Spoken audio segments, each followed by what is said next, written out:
Assalamualaikum warahmatullahi wabarakatuh.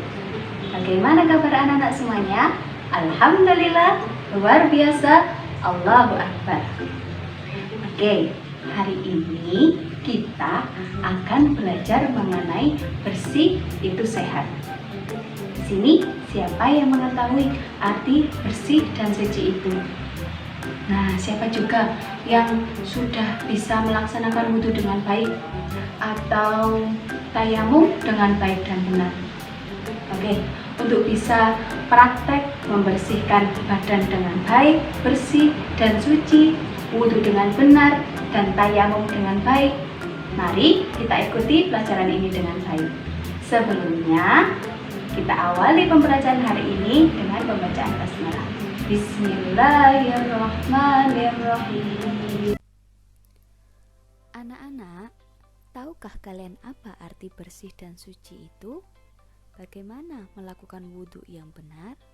Bagaimana pula melakukan tayamum yang baik dan benar? Ayo, ikuti pelajaran ini.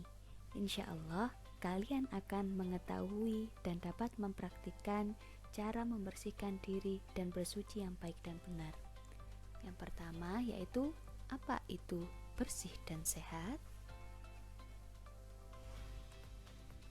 Nah, bersih artinya bebas dari kotoran. Sedangkan suci artinya bebas dari najis. Nah, apa itu najis? Najis adalah yang menjadikan terhalangnya seseorang untuk beribadah kepada Allah, seperti terkena jilatan anjing, darah, kotoran atau tinja, dan air seni atau urin. Nah, najis itu pasti kotor. Tapi anak-anak, kotor belum tentu najis. Nah, selanjutnya, bersih atau suci dibagi menjadi dua, yaitu bersih dari hadas, yang kedua bersih dari najis. Apa sih hadas itu? Hadas ini dibagi menjadi dua, ada hadas kecil dan hadas besar. Contohnya, hadas kecil ini berupa buang air seni atau tinja, buang angin yang menyebabkan batalnya wudhu. Nah, cara menghilangkannya yaitu dicuci dengan air bersih lalu melakukan wudhu. Hal ini berbeda dengan hadas besar. Hadas besar ini contohnya seperti mimpi basah bagi laki-laki dan haid bagi perempuan. Cara menghilangkan hadas besar yaitu dengan mandi atau tayamum jika tidak ada air. Nah, apabila hendak mendirikan ibadah sholat, harus bersih badan, pakaian, dan tempat dari kotoran najis. Bisa dilihat gambar di samping. Nah, ada seorang laki-laki yang sholat. Nah, ketika mau sholat itu badannya harus bersih, pakaiannya pun harus bersih dan suci, serta tempat yang dibentangkan sajadah itu juga harus bersih dan suci. Bersih badan, pakaian, tempat tidak hanya ketika melaksanakan sholat loh ya, tapi harus diartikan seluruh kehidupan kita. Jadi ketika kita kemana-mana, ketika kita di rumah, kita juga harus dalam keadaan bersih dan diusahakan suci. Nah, di luar sholat pun badan kita harus bersih. Bersih pakaian artinya segala sesuatu yang dipakai seperti baju, celana, peci atau topi, tas, sepatu, sepeda, bangku, meja, lemari, rumah, dan lain-lain.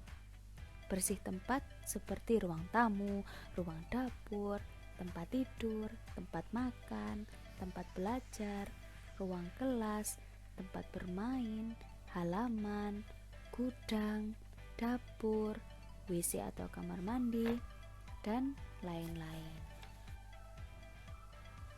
Selanjutnya, cara membersihkan najis. Nah, bagaimana sih cara membersihkan najis? Nah, di situ sudah ada gambar perempuan yang membersihkan najisnya, ya.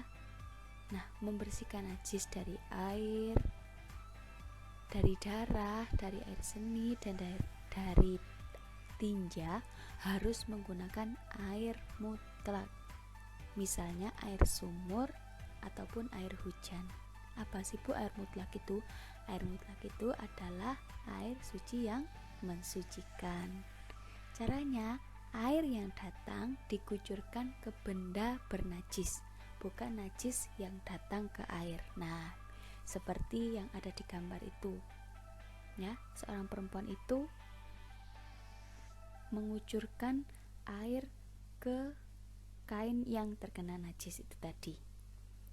Nah, contoh yang lain yaitu mengenai cebok atau membersihkan kotoran seperti tinja atau yang disebut dengan istinja adalah salah satu cara membersihkan najis yang sering kita lakukan.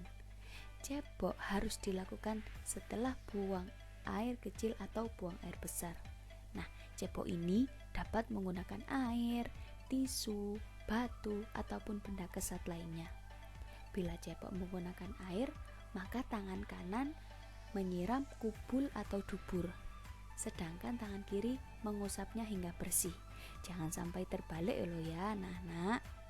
Jadi yang digunakan untuk membersihkan itu adalah yang tangan kiri, yang memegang gayung itu tangan kanan. Nah, jangan lupa ketika hendak masuk ke toilet atau WC berdoa seperti ini. Bismillahirrahmanirrahim. Allahumma inni a'udzubika minal khubuthi wal khaba'ith. Yang artinya, ya Allah, sesungguhnya aku berlindung kepadamu dari segala kejahatan dan kotoran. Nah, yang selanjutnya yaitu aku senang berwudu. Pasti semua sudah bisa berwudu di sini ya. Dulu kelas 2 kan sudah belajar mengenai materi tentang wudu. Wudu adalah ibadah yang sangat penting. Kalau melakukan wudu tidak benar, maka sholatnya tidak sah. Jadi tata caranya harus benar. Nah, bagaimana? Ayo kita ulangi. Yang pertama yaitu dianjurkan membasuh 2 tangan hingga pergelangan tangan. Nah, ya, dibersihkan dengan baik dan benar. Lalu yang kedua yaitu dilihat gambarnya, dianjurkan berkumur-kumur dengan sempurna. Selanjutnya dianjurkan membasuh rongga hidung dengan cara menghirup air. Nah, menghirup air secukupnya lalu dihentakkan keluar lagi. Jangan sampai keminum karena nanti bisa tersedak ya. Terus selanjutnya diwajibkan membasuh muka dengan sempurna. Batas muka atau wajah adalah ujung dagu sebelah bawah dan tempat tumbuh rambut di atas kening sebelah atas. Batas sebelah kiri kanan yaitu pangkal telinga. Selanjutnya diwajibkan membasuh 2 tangan dari ujung jari tangan hingga siku. Lebihkan basuhan dari batasnya agar sempurna, jadi jangan dipaskan siku. Kalau bisa dilebihkan ya anak-anak.